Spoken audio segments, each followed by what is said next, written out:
nothing wrong communication with being a workers. communist anyway. What we're trying to do.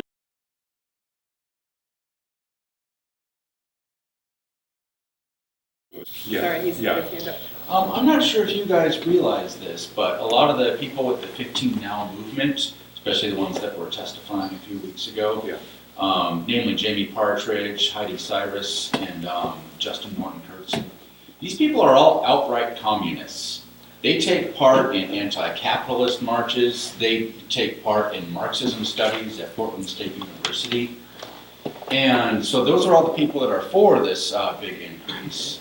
And I couldn't help but notice that a lot of people testifying against it were the small farmers, the ranchers in Eastern Oregon. I didn't see anyone from Walmart or ExxonMobil or the Koch brothers.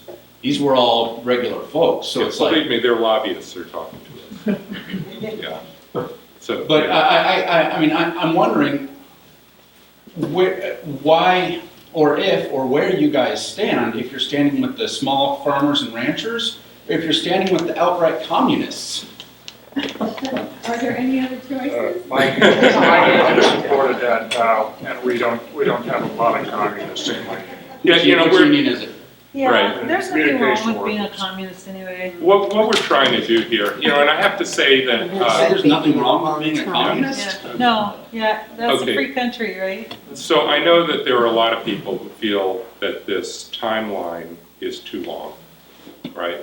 That, you know, the increases of, you know, essentially 50 cents a year, although for Portland there'll be a big jump next year, about a $1.75 increase, and then 50 cents a year after, and then 75 cents towards the end.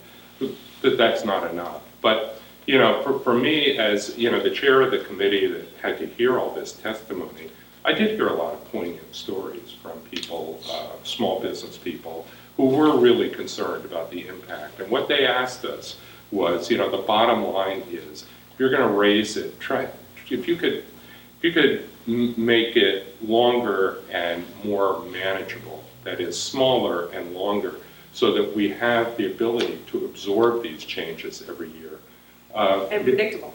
And predictable. And so, you know, the people who are doing a ballot measure are really focused on their constituency, right?